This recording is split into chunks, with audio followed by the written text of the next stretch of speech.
नमस्ते। सरस्वती जी का एक नाम शारदा, क्या नाम है? जम के बोलिए जरा। शारदा। ये शारदा नाम कहाँ से पड़ गया? सरस्वती माता को शारदा नाम किसने दिया? भाई नामकरण होता है तो हमारे यहाँ तो आज भी नियम हमारा कि बुआ कोई नाम बताती है, मामा जी कोई नाम बताते हैं और दादाजी कुछ बोलते हैं। कोई बोलेगा टिक्कू, कोई बोलेगा पिक्कू, कोई बोलेगा कुछ के नाम अपने अपने देते हैं। कोई प्रेम से क्या बोलता है। तो सरस्वती का शारदा नाम किसने प्रदान किया था? माता सरस्वती को शारदा संबोधन किसने दिया था? माता सरस्वती को शारदा का संबोधन किस समय पर प्रदान किया गया था?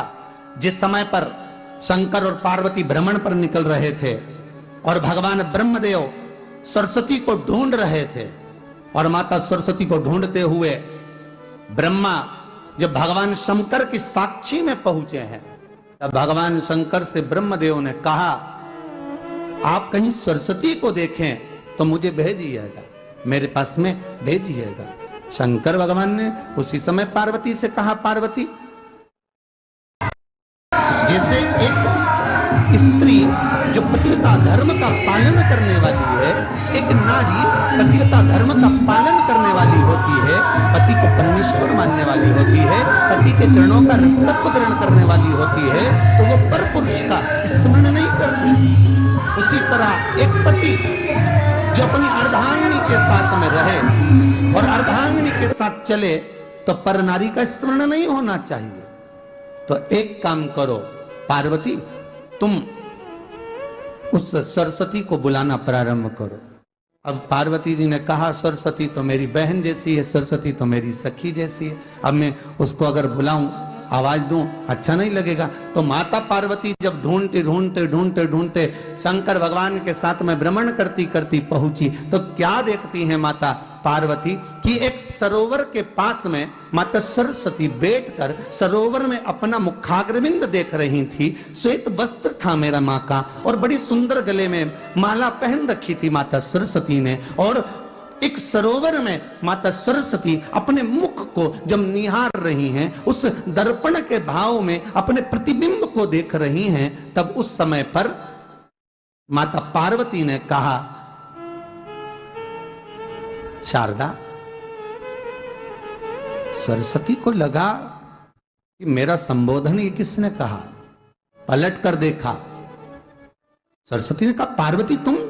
हाँ, मैंने तेरा जो दर्पण में प्रतिबिंब देखा है, तेरा स्वरूप देखा, पर तू इतनी सुंदर है, इतनी सुंदर है, पर तेरा जल में जो स्वरूप देखा ना, वो नीला दिखाई दिया, थोड़ा सा श्याम दिखाई दिया, इसलिए मैंने तुझे शारदा कह दिया। आज भी हमारे मध्य प्रदेश के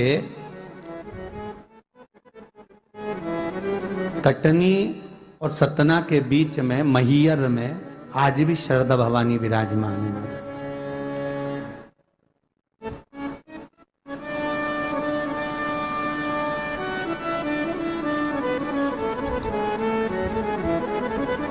धार जिले में जाएंगे तो बाग क्षेत्र में मां बागेश्वरी, मां शारदा आज भी विराजमान। कहा, सरस्वती जी पूछी, पार्वती तुमने मेरे को शारदा क्यों कहा? क्योंकि तेरा जो प्रतिबिंब था वो श्याम नजर आ रहा था मुझे।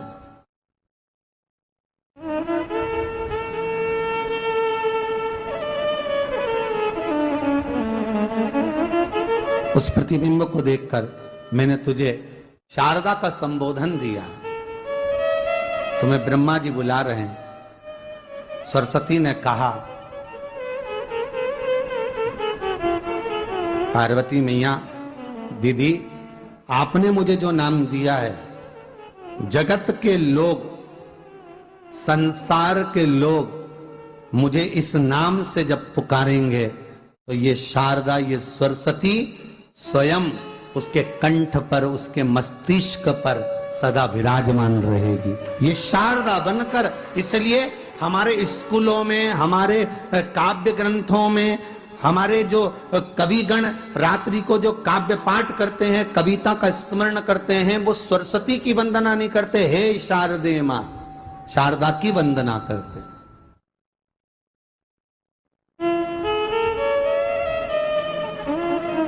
कभी आपसे कोई पूछ ले कि शारदा नाम पार्वती सरस्वती का कब पड़ा, तो आप बता सकते हैं कि ये माता शारदा नाम कोई सहज नहीं है। मां ढूंढने के लिए जब निकली ब्रह्मदेव के कहने पर भगवान शिव के साथ भ्रमण करती। नाम का उच्चारण कोई सहज नहीं होता। कोई देखता होगा, दादाजी ने अगर किसी का नाम कुछ रखा है तो कुछ सोच के रखा होगा, पिताजी ने अगर कुछ रखा है तो उसके मन में कुछ आया होगा तो रखा होगा, मम्मी ने अगर कोई नाम रखा है तो उसने कोई विचार कर कर रखा होगा। कोई नाम अगर किसी का रखा जाता है तो उसके अनुकूल रखा जाता है कि हो सकता है कि वो नाम की क्या उसके मन में चल रहा होगा।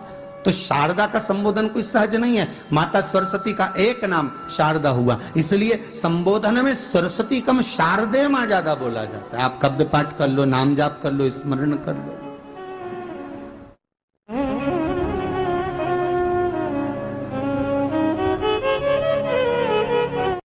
हम बच्चों से कहना चाहेंगे, छोटे छोटे बच्चों से, आप माता सरस्वती की आराधना करा करो। मेरे बच्चों से निवेदन है, कभी जिंदगी में अगर मौका मिल जाए और सरसों के फूल यदि आपके जीवन में आपको कहीं से प्राप्त हो जाए, सरसों के फूल जानते हो ना, पीला कलर का होता है सरसों का फूल, आप प्रयास करो सरसों का फूल। जिस दिन माता सरस्वती का, मेरी बागेश्वरी का जिस दिन प्रागट्य उत्सव हो बसंत पंचमी का, उस समय पर माता सरस्वती का स्मरण कर कर वो सरसों का फूल आप देव अधिदेव महादेव को चढ़ाइए। जैसे माता सरस्वती को ज्ञान दिया था वैसा मेरा महादेव आपको भी ज्ञान दे। वो सरसों का फूल आप देव अधिदेव महादेव को समर्पित करें। कई जगह पर आम के जो झूमर होते हैं वो, कई जगह पर सरसों का पुष्प,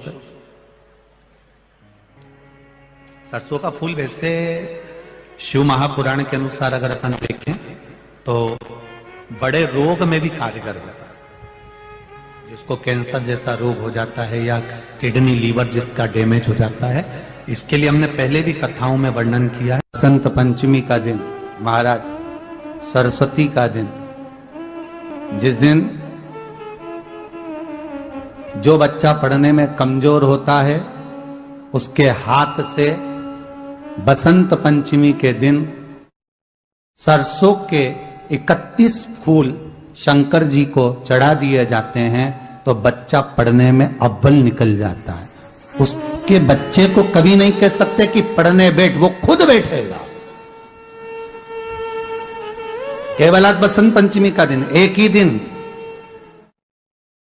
ही दिन चढ़ता है और बाकी के सरसों के फूल आपको मालूम है कि रोग मुक्ति के लिए तो होते ही हैं। ये तो आपको पहले भी वर्णन किया महाराज कि जब कोई एकदम रोग आ जाए और डॉक्टर एकदम बोल दे कि ये रोग भारी आ गया है और इसकी जांचें जाएंगी और फिर ये कुछ भी हो सकता है, तो क्या करा जाता था कि 108 सरसों के फूल लाकर तुरंत शंकर भगवान को चढ़ाए जाते थे महाराज। तो चढ़ाने के बाद में रिपोर्ट अच्छी आती है। ऐसा नियम है। कहीं ठेका, कोई ठेकेदारी करते हैं ना, जो ठेका भरते हैं कि भाई मेरा टेंडर आना चाहिए, मेरा ये काम होना चाहिए, मेरी मल्टी बनना चाहिए, या मेरा ये काम के लिए जा रहा हूं, ये काम फतेह होना चाहिए, उसके सबके हाथ पैर जोड़ने से अच्छा है एक काम करो, बस 108 सरसों के फूल उठाओ, शंकर जी का उद्धतेश्वर महादेव का नाम लिखो और छोड़ दो, शिव जी के ऊपर एक एक कर चढ़ा दो, वो ठेका तुम्हें ही मिलेगा।